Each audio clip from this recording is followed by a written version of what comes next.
올해 포스코 ENC에서 노동자 사망 사고 4건이 잇따르면서 중대재해에 대한 국민적 관심이 높아졌죠.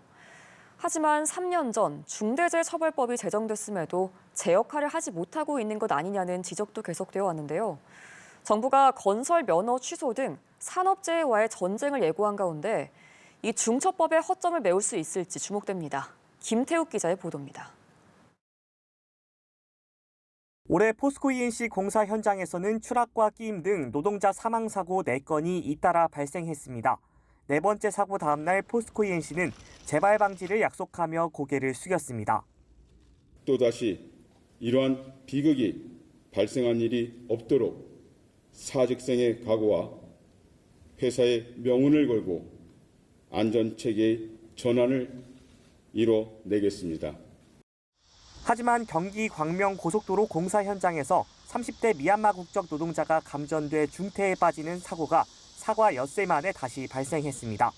점검을 거쳐 공사를 재개한 첫날이었음에도 전기를 차단하지 않고 작업을 진행하는 등 기본 안전수칙을 지키지 않은 것이 원인이었습니다. 중대재해처벌법 시행 이후부터 지난해 2분기까지 발생한 사망사고 1,400여 건 중 절반 이상은 포스코 ENC와 같은 건설 현장에서 발생했습니다.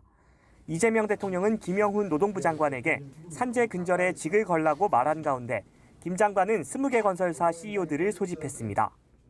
비용을 아끼려다 발생하는 사고, 반복되는 사고는 이제 용인할 수 없음을 말씀드립니다. 재해의 원인과 결과를 뒤바꾸지 말아야 합니다. 근본적이고 구조적인 진짜 원인을 찾으시기 바랍니다. 경영 책임자에게 1년 이상의 징역과 10억 원 이하의 벌금 등 무거운 책임을 묻게 한 중대재해처벌법은 시행 4년 차를 맞았습니다. 하지만 재하청 등을 통한 비용 절감과 사고 책임 회피가 이뤄지면서 중대재해처벌법은 결국 사각지대를 드러냈습니다. 지난해 2분기까지 적용 대상 700여 건 중 확정 판결은 11건이었는데 이 중 실형은 단 1건, 나머지 역시 집행유예나 벌금에 그쳤습니다. 결국 중대재해처벌법 시행 첫 해 644명이던 사망자는 지난해 589명으로 감소 효과는 크지 않았습니다. 정부는 대법원에 중대재해법에 대한 양형 기준을 마련해 줄 것을 요청한 가운데 실질적 손해를 부과하는 방안에 집중하고 있습니다. 산업안전보건법을 개정해 동시 2명 이상 사망인 건설사 영업정지 요청 대상을 연간 다수 사망으로 확대하고 중대재해 반복 건설사의 등록을 말소하는 방안, 그리고 징벌적 손해배상제까지 검토하고 있습니다. 전문가는 처벌 회피에 급급했던 건설업계가 더 큰 피해를 보지 않기 위해서라도 안전에 투자하는 계기가 될 것으로 보고 있습니다. 변화를 일으킬 수 있도록 하는 행정적인 노력을 경주하는 거다 이렇게 볼 수 있을 거고요. 그것이 사실은 결국 사법적인 처벌만큼이나 중요하게 작용할 가능성이 높다.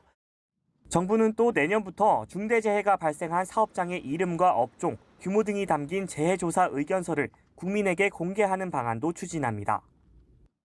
정부가 다음 달 노동안전 종합대책을 발표할 예정인 가운데 산재공화국이라는 오명을 씻을 만한 실효성 있는 대책을 내놓을 수 있을지 주목됩니다. 연합뉴스TV 김태욱입니다.